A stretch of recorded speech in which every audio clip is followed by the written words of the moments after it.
नमस्कार दोस्तों, मैं अंकुर उपाध्याय स्वागत करता हूं आप सभी का एक बार फिर से अपनी नई वीडियो में। दोस्तों यहां पे आप सभी के साथ बात करूंगा ई कॉमर्स स्टॉक पे जो बाजार में लिस्टेड है या जो बाजार में उतर रहे हैं। इस थीम में तेजी चल रही है। एक एक करके स्टॉक्स डिस्कस करना चाहूंगा। सबसे पहले रिसेंटली लिस्टेड स्टॉक है एक अर्बन कंपनी। उसका शेयर फ्राइडे भी आप अगर नोटिस करें तो 8% से ज़्यादा की तेजी में रहा है और 185 के लेवल्स पे ऑलमोस्ट बंद हुआ है। आईपीओ से अराउंड 79% के गेन्स बन चुके हैं और जहां लिस्टिंग हुई ना वहां से ऑलमोस्ट ऊपर ही गया ये शेयर। 3 दिन का चार्ट है, 3 दिन में आप देख लो तेजी तेजी है। स्टॉक में फ्राइडे 12.88 करोड़ शेयर्स ट्रेड हुए हैं, जिसमें 2 करोड़ शेयर्स से ज़्यादा डिलीवरी होते हुए दिखी है, जो कि बनती है करीब 16% की डिलीवरी परसेंटेज। अब सवाल ये उठता है कि ये ई कॉमर्स में कंपनियां तो ग्रोथ दिखा रही हैं और बाजार भी पसंद कर रहा है, लेकिन व्हाट अबाउट वैल्यूएशंस? क्योंकि वैल्यूएशंस को कोई नज़र ही नहीं डाल रहा। अभी अर्बन का शेयर भी 110 के पीई पर आकर खड़ा हो गया है। इटर्नल वगैरह की तो खैर मैं क्या ही बात करूं, वो तो सदाबहार हो चुके हैं। 1085 के पीई पे ट्रेड कर रहा है इटर्नल का शेयर। मतलब 3,25,000 करोड़ के मार्केट कैप पे खड़ी है ये कंपनी। 3,25,000 करोड़ के मार्केट कैप पे। और मुनाफे की बात करें तो कभी आ जाता है और कभी टेंशन दिखती है कि ग्रोथ करने के लिए मुनाफा छोड़ देते हैं, लेकिन नो डाउट मुनाफा बन रहा है और बनेगा आगे। और अगर पूरे फाइनेंशियल ईयर की बात करूं तो 300 करोड़ रुपए का मुनाफा है। 300 करोड़ रुपए का मुनाफा और 3 लाख करोड़ से ज्यादा की कंपनी। हाँ, ये भी एक सच बात है कि स्टॉक ने लास्ट फाइनेंशियल ईयर में 550 करोड़ का मुनाफा किया था। ये भी सच बात है कि ये यहाँ से अपने मुनाफे को 3 गुना तो तुरंत कर सकते हैं, तुरंत इन मीन एक आध फाइनेंशियल ईयर में। फिर भी मैं 1000 करोड़ के मार्केट कैप वाली, 1000 करोड़ के प्रॉफिट बनाने वाली कंपनी को क्या 3 लाख करोड़ का मार्केट कैप दूंगा? जस्टिफाई है ये सोचने वाली बात है। 3 लाख करोड़ का मार्केट कैप बहुत बड़ी बात होती है। ग्रोथ के दम पर चल रहा है स्टॉक, नो डाउट ग्रोथ है, मुझे भी दिख रही है, आपको भी दिख रही है, लेकिन अब कंपटीशन भी तो है।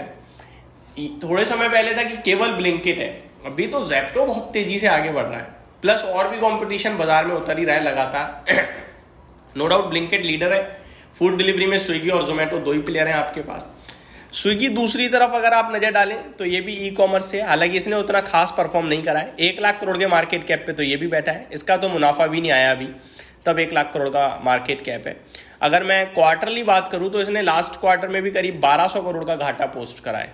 5000 करोड़ का रेवेन्यू है। टोटल बीते 12 महीने में 17,000 करोड़ के करीब का रेवेन्यू है और 3700 करोड़ का लॉस है। तो किस बेसिस पे हम इनको जस्टिफाई करें? आगे बढ़ते हैं दोस्तों।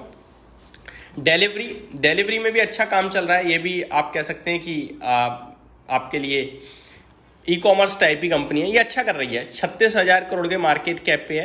पीई 180 दिखेगा, लेकिन मुनाफा आने लगा है। अभी बीते 2-3 क्वार्टर में बहुत अच्छी ग्रोथ आई है। लाइक सितंबर क्वार्टर में 10 करोड़ का प्रॉफिट, दिसंबर क्वार्टर में 25 करोड़ का, मार्च क्वार्टर में 73 करोड़ का और अभी रिसेंटली जून क्वार्टर में 91 करोड़ का प्रॉफिट है। तो जो लास्ट फाइनेंशियल ईयर 24 में 162 करोड़ का प्रॉफिट था, अभी वो बढ़कर 200 करोड़ हो चुका है ऑलरेडी। तो ये काफ़ी अच्छा चल रहा है मुझे लगता है। पब्लिक के पास स्टेक भी लिमिटेड ही है, यहाँ मुझे और गुंजाइश दिखती है no doubt. But Eternal, Swiggy, ये मेरे लिए सवाल उठते हैं अभी। वहीं अर्बन की बात करूं तो वो भी ग्रो कर रही है, प्रॉफिट पे भी ध्यान दे रही है, अच्छी बात ये है। और अभी ग्रोथ है, वहाँ काफ़ी ग्रोथ है, तो उस पर भी मैं अभी पॉजिटिव हूँ। बट अभी जो वैल्यूएशन और आईपीओ के चलते खिंच रहा है, वहाँ थोड़ी डिप आ जाएगी तो ज़्यादा ध्यान देंगे। आगे पीबी फिनटेक, पॉलिसी बाजार, ये भी एक तरीके से ई कॉमर्स ही मानूंगा मैं। अभी इंश्योरेंस क्षेत्र में जो ये सब हुआ है वो कुछ पॉजिटिव कह रहे हैं, कुछ नेगेटिव कह रहे हैं, लेकिन ओवरऑल मेरे को लगता है कि पॉजिटिव ही है। और पॉलिसी बाजार मतलब बैठा रहेगा। अभी एक और प्लेटफॉर्म आ गया है तो वो दिक्कत का विषय बन रहा है। बट पॉलिसी बाजार स्टिल अ लीडर।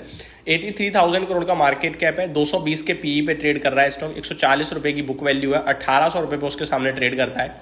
बीते 12 महीने में मैं बात करूँ तो कंपनी ने जो मुनाफा पोस्ट करा है वो 378 करोड़ का पोस्ट करा है। तो ठीक है, कंपनी के पास 6,500 करोड़ के रिजर्व्स भी दिख रहे हैं मुझे। अगर शेयर होल्डिंग पैटर्न की बात करूं तो पब्लिक के पास 29.65% है और इसमें भी 13% मेक सेंस टेक्नोलॉजीज के पास है, प्लस याशीष दहिया के पास 3.5% है, प्लस दीपदा इंटरनेट सर्विस के पास 4% है, तो बचा ही गया फिर पब्लिक के पास 17.5-21%, तो ये हो गया। और प्लस 3% और है नीचे दो लोगों के पास, तो 23 मतलब 5-6% है पब्लिक के पास केवल। तो मेरे को लगता है यहाँ भी गुंजाइश काफ़ी है।